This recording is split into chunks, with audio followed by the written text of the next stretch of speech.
Bismillahirrahmanirrahim. Assalamualaikum warahmatullahi wabarakatuh. Salam sejahtera bagi kita semua. Salam Om Swastiastu, Namo Buddhaya, salam kebajikan.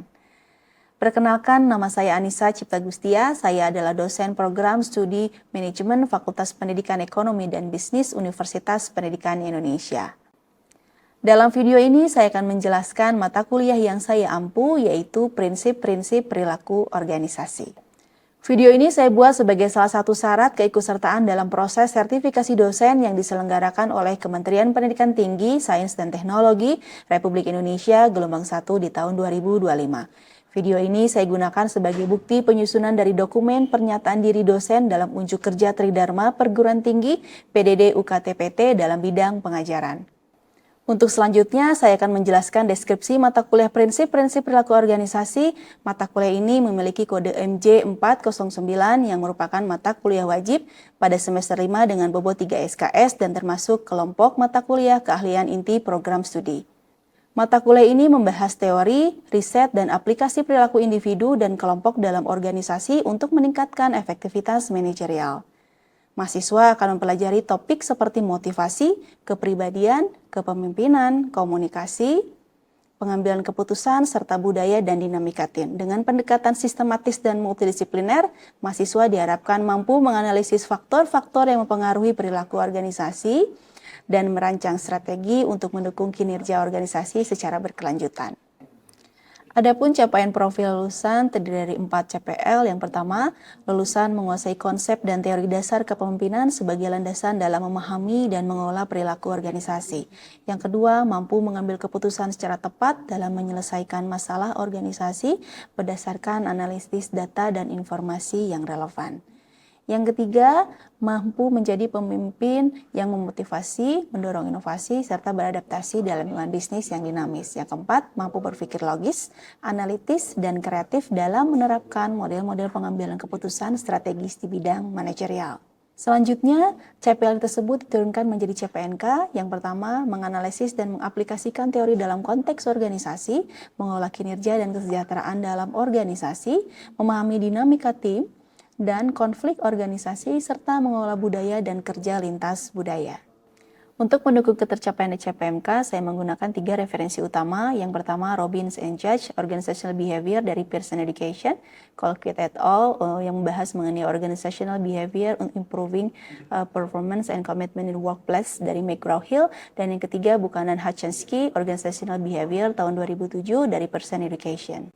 Berikut saya akan menjelaskan mengenai delivery, interaction, dan proses assessment pada mata kuliah prinsip-prinsip perilaku organisasi. Pembelajar mata kuliah ini disusun dengan pendekatan blended learning, menggabungkan sesi sinkronus dan juga asinkronus untuk menciptakan pengalaman belajar yang lebih kontekstual, aktif, dan juga lebih kreatif. Dalam satu semester dapat 16 pertemuan, 12 sesi pematerian dan diskusi, 3 sesi project team, serta 1 pertemuan untuk ujian tengah semester. Setiap pertemuan berlangsung selama 3 kali 45 menit, dimulai dengan pemaparan teori, dilanjutkan diskusi, kasus berbasis tim, dan diakhiri dengan refleksi serta penugasan. Metode yang utama yang digunakan adalah case method dan team-based project. Sesi sinkronus dilaksanakan secara langsung di kelas maupun daring melalui Google Meet dan Zoom Meeting. Sementara itu, pembelajaran asinkronus difasilitasi melalui LMS Universitas Pendidikan Indonesia, yaitu spotupi.edu. Dalam memfasilitasi interaksi, mata kuliah ini melakukan interaksi secara formal, yaitu melalui diskusi di kelas secara langsung, baik tatap muka maupun daring. Interaksi informal dilakukan melalui mentoring personal, kolaborasi tugas di luar kelas, serta diskusi mandiri mahasiswa melalui platform digital seperti lms.spotupi.edu dan juga grup WhatsApp kelas yang digunakan sebagai klarifikasi tugas, koordinasi, dan komunikasi harian secara fleksibel dan responsif dengan mahasiswa. Sistem penilaian ini disampaikan pada saat awal pertemuan pertama perkuliahan sebagai bentuk kontrak studi atau kesepakatan dengan mahasiswa. Hal ini sejalan dengan apa yang sudah disyaratkan dan diamanatkan dalam pedoman penyelenggaraan pendidikan bahwa untuk penilaian mata kuliah memegang prinsip transparansi, lugas, dan juga objektif.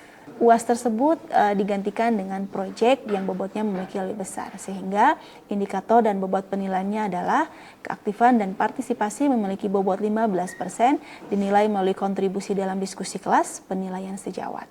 Komponen utama adalah proyek tim berbasis kasus dengan bobot 45%, terdiri dari makalah analisis dan presentasi kelompok.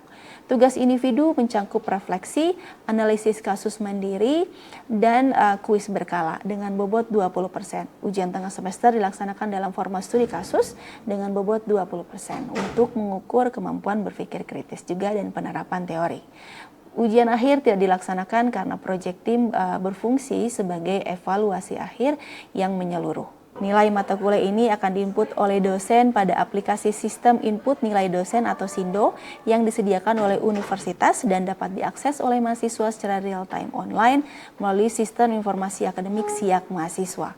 Sistem penilaian ini juga terjaga secara privasi karena mahasiswa hanya dapat mengakses nilai mahasiswa tersebut tanpa melihat nilai mahasiswa yang lainnya.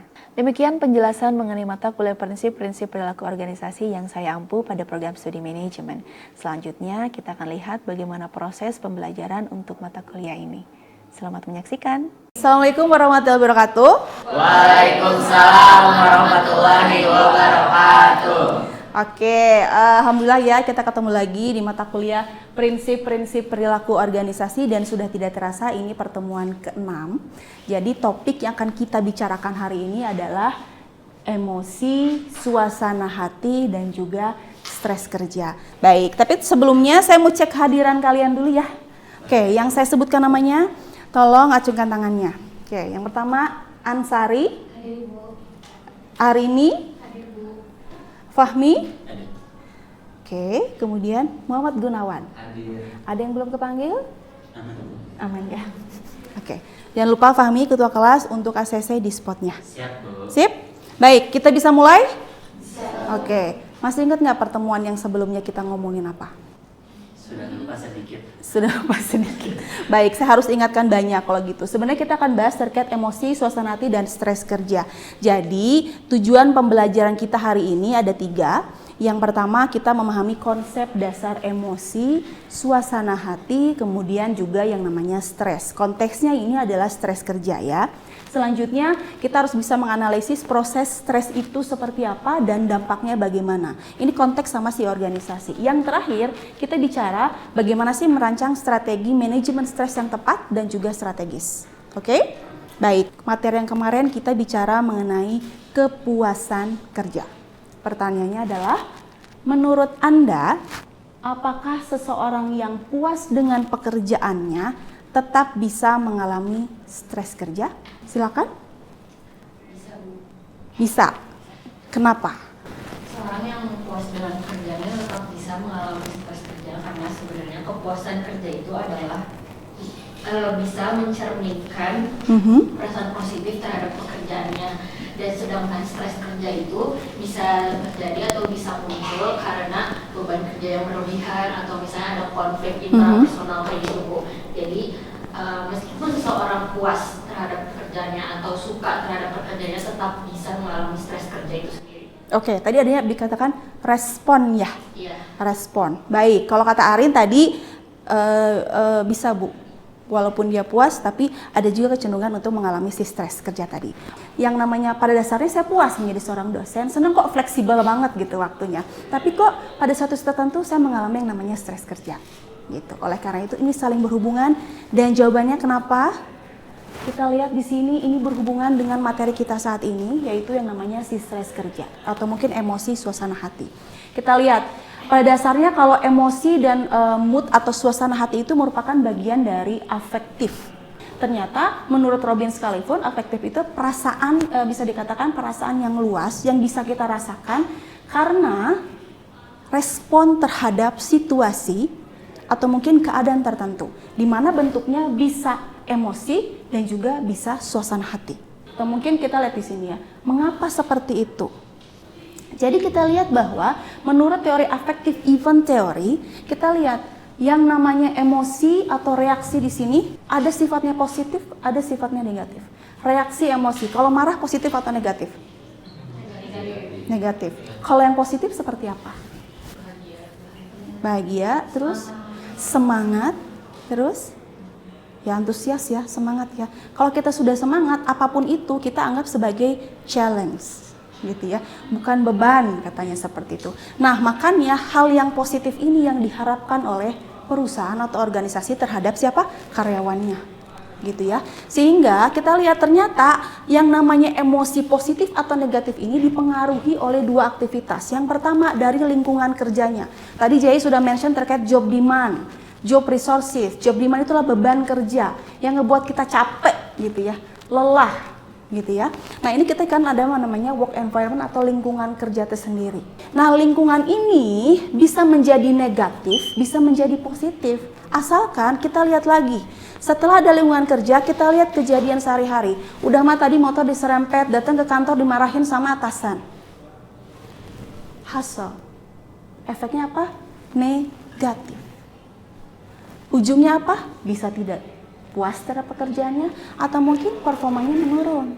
Tapi secara teori ini dikatakan reaksi emosional ini dipengaruhi oleh personalitinya atau mungkin mood tadi. Nah ini mood ini makanya kenapa bisa dikatakan saling berbarengan ya dengan emosi dan si suasana hati. Bisa berbarengan sekaligus, bisa juga masing-masing. Nah ini secara affective event teori akan emosi suasana hati. Kenapa sih harus kita pelajarin di perilaku organisasi? Gitu ya. Oke. Nah, kenapa emosi suasana hati dipelajari lagi? Kita lihat. Dari hasil ini akan menghasilkan yang lain, yaitu apa ya? Moodnya negatif atau mungkin juga bisa positif nih dilihat. Yang positif optimis, produktif, semangat. Kalau yang negatifnya murung mungkin ya. Kemudian defensif, nganggap semua orang itu salah, nggak ada yang benar gitu ya. Itu terlihat dari yang namanya mood yang negatif. Ujungnya apa? Ini yang diketahui oleh perusahaan karena emosi pekerja itu ada dan nyata. Sehingga kalau ini ditumpuk terus, tidak dirilis, tidak dikelola, apa yang terjadi? Stres kerja. Itu yang ditakutkan oleh perusahaan.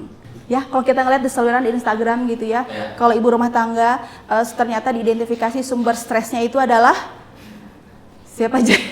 Suaminya, kalau enggak anaknya, gitu ya. Akhirnya dia berdoa kepada Allah gitu ya, apa yang terjadi agar stresnya hilang? Hilanglah suami dan anaknya, gitu kan? Sama seperti konsepsi bosnya tadi. Apakah harus take it or leave it? Saya nanya, balik nanya nih sama Fahmi, gimana tuh? Take it or leave it? Leave it. Leave it. Gunawan, take it or leave it? Take it. Oke. Take it or leave it? Take it? Kenapa? Juga Bu, kayak misalnya mungkin dia stres karena atasannya aja gitu. Mungkin lingkungan kerjanya teman-temannya masih mendukung atau misalnya kita bisa lihat kalau misalnya Gen Z gitu ya, saya dari kompensasinya masih tinggi, maksudnya bisa hidupi dirinya atau keluarganya. Take it sih kalau Bukan Gen Z mereka. Hah? Bukan Gen Z. Enggak gini. Mungkin sempat kita bahas di pertemuan sebelumnya juga ya terkait masalah ini. Oke, baik, take it or leave it, tapi itu sebenarnya akan yang kita bahas Fahmi ya. Nanti saya akan bahas di selanjutnya. Tapi memang menarik terkait si Gen Z gitu ya. Sekarang ini kenapa sih Gen Z selalu mementingkan yang namanya si emosi, suasana hati gitu ya. Apalagi didukung oleh teori ini, oh ternyata ada, oh ternyata betul gitu ya. Karena memang kalau Gen Z ini dibiasakan untuk mengemukakan. Sehingga kalau sudah dikemukakan itu adalah harus ya. Istilahnya dia sudah stress release gitu ya. Berbeda dengan generasi sebelumnya, generasi milenial misalkan atau baby boomer sebenarnya. Jadi melihat bahwa perspektif terhadap stimulus yang tadi, situasi yang tadi berbeda.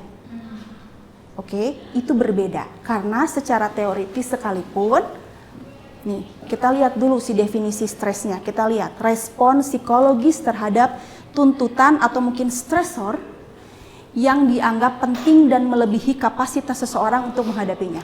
Underline, kapasitas seseorang untuk menghadapinya. Tidak salah kalau Fahmi, Aini, Gunawan punya jawaban yang berbeda.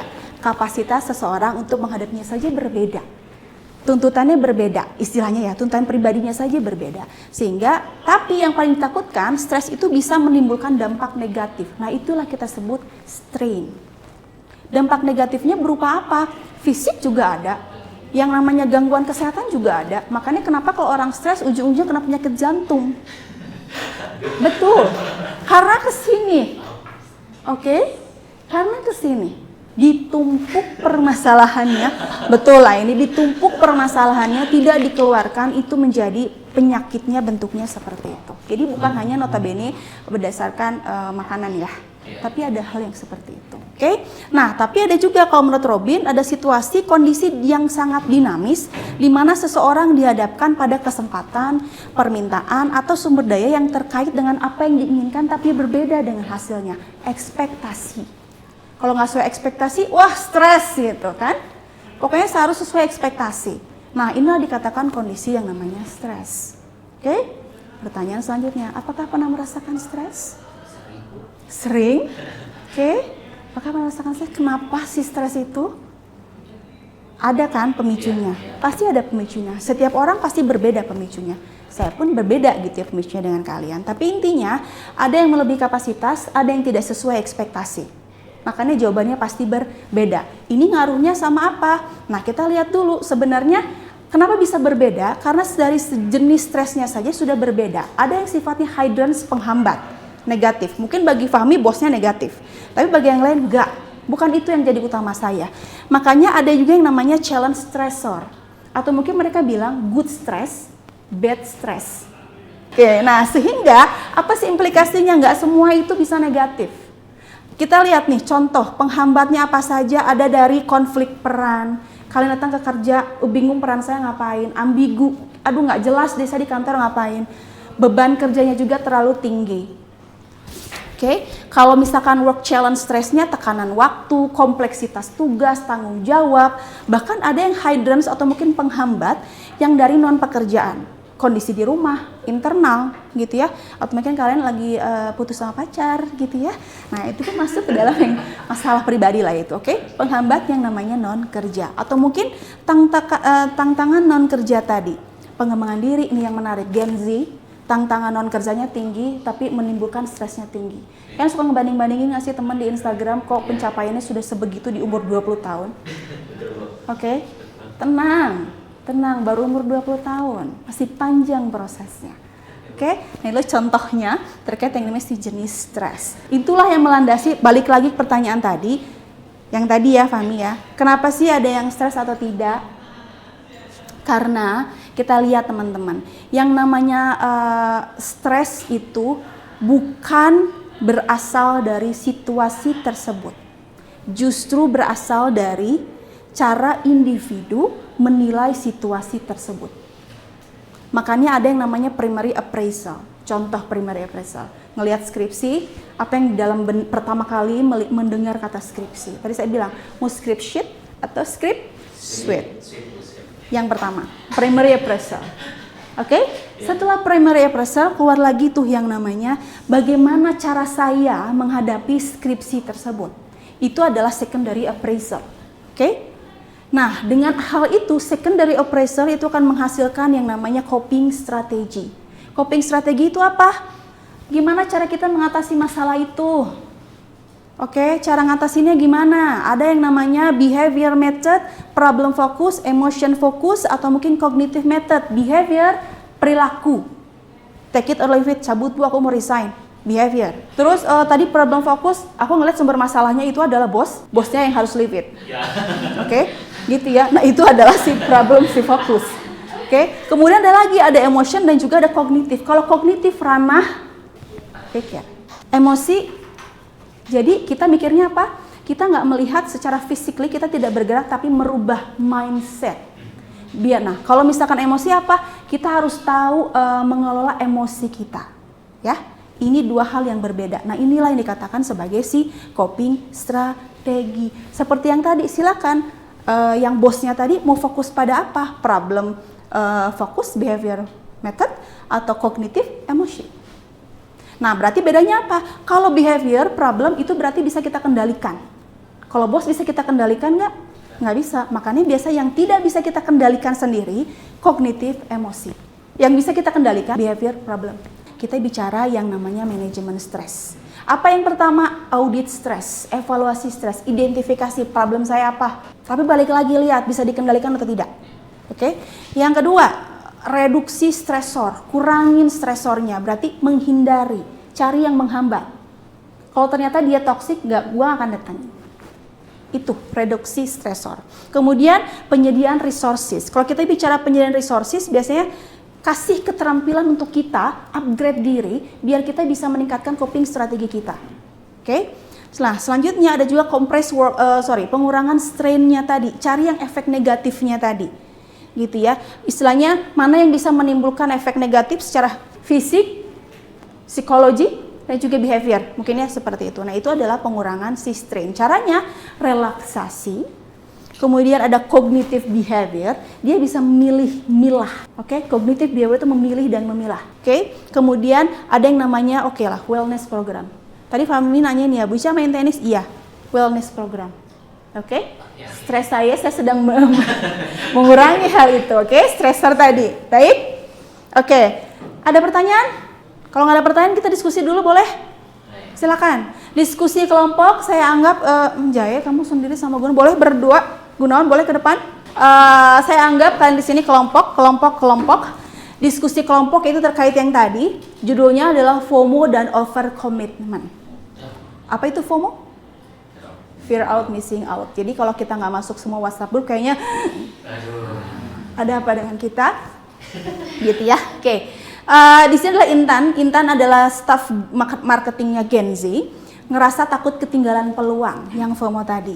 Jadi ia selalu ambil project tambahan meski sudah capek, meski udah lelah.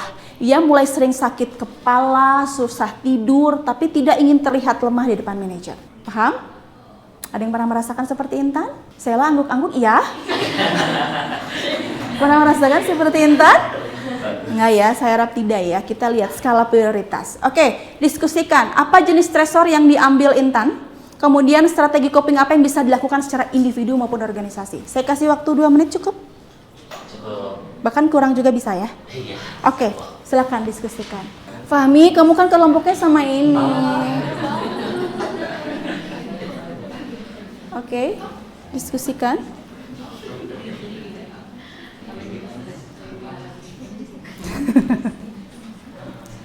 Ada yang ingin tanyakan? Aman? Aman ya? Sok silakan diskusikan. Siti dan Gloria. Baik, bisa kita mulai diskusi hari ini sekarang? Boleh ya?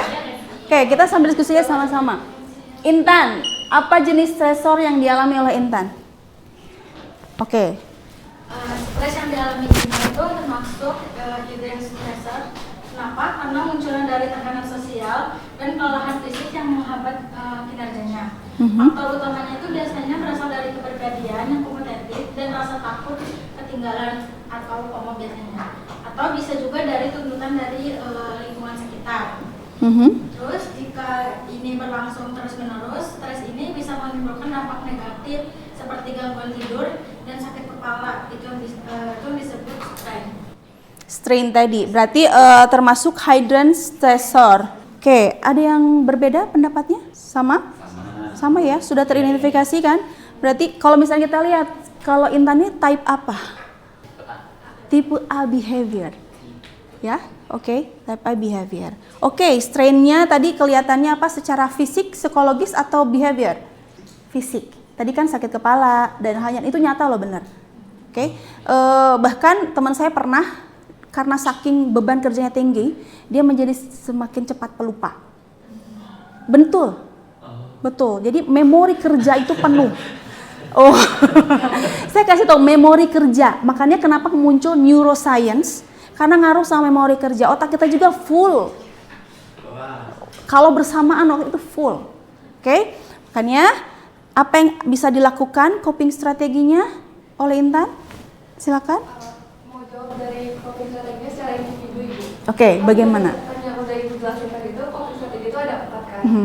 Yang pertama dari problem fokus copingnya. Jadi Intan tuh bisa buat mengelola waktu selama menetapkan batas kerja. Kalau misalnya dia udah ngerasa kelelahan banget terus ditawari proyek tambahan dia bisa nolak. Terus dari emotion Bisa nolak. fokus copingnya dia bisa ngelakuin relaksasi Betul. atau mindfulness. Terus bisa ngobrol sama temennya Oke. untuk mengelola emosionalnya.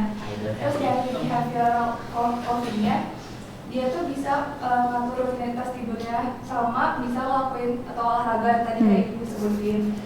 Sama ya Oke. dari kognitifnya tuh Intan bisa ngatur dari pola pikirnya tentang ekspektasinya mungkin lebih diturunin lagi. Sama kayak mengelola rasa takut ketinggalan itu biar nggak terlalu FOMO. Oke, baik. Terakhir, kalau organisasi gimana?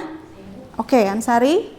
Jadi kan di sini tuh organisasi itu dapat berperan aktif dalam mengurangi stres kerja dan juga mencegah terjadinya stres. Itu tuh melalui beberapa intervensi. Yang pertama itu ada audit stres dan reduksi stresor. Yaitu langkah pertama yang organisasi dapat lakukan itu dengan melakukan evaluasi beban kerja, tugas ganda, dan juga tekanan peran dari si karyawannya. Nah itu bertujuan untuk dapat mengurangi stresor yang bersifat penghambat.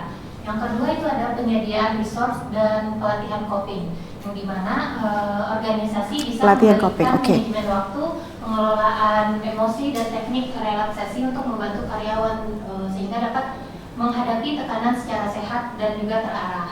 Yang terakhir juga ada flex time dan telecommuting, itu fleksibilitas dalam jam kerja dan lokasi kerja. Ini itu sangat penting untuk generasi muda seperti Gen Z, fleksibel gitu. Ya, Oke. karena bisa mengurangi kelelahan dan meningkatkan kontrolnya terhadap beban kerjanya. Yang keempat juga ada dukungan sosial dan supervisor, di mana komunikasi yang terbuka antara staf dan atasan itu tuh berperan penting untuk mengurangi stres kerja. Dan juga jika organisasi dapat menyediakan layanan konseling agar karyawannya itu merasa didengar dan juga tidak sendiri. Terakhir ada budaya kerja sehat, di mana organisasi sebaiknya menekankan keseimbangan kerja dan hidup. Work-life balance. Boleh. Bukannya budaya overachievement yang dimana itu justru menjadikan burnout dan juga stres kerja. Oke, baik. Ada lagi yang lain? Terima kasih Ansari. Ada lagi yang lain? Kelihatannya perbedaannya ya. Si individu apa, kalau si organisasi apa. Cuman poinnya adalah teman-teman seperti ini, yang namanya coping strategi. Tadi balik lagi, kalian harus memilah mana sih yang bisa dikendalikan, mana yang tidak. Kalau bisa dikendalikan kayak script suite, gitu ya. Berarti kalian yang kendalikan. Atur waktu bimbingan bagaimana caranya. Kalau ternyata tidak bisa dikendalikan, contohnya misalkan mencari pekerjaan misalkan ya. Itu kan tidak bisa kita kendalikan lapangan pekerjaan. Ya istilahnya kita mereduksi emosi kita. Paham? Ada lagi yang ingin ditanyakan? Diskusikan? Enggak ya, cukup ya, karena waktu kita sudah habis. Oleh itu saya ingin menyimpulkan. Jadi kesimpulannya adalah kalau kita bicara pemahaman tentang emosi, suasana hati, dan stres kerja menjadi landasan penting dalam mengolah perilaku di tempat kerja. Intinya mempengaruhi perilaku yaitu adalah performance gitu ya. Kemudian emosi bisa cepat dan situasional.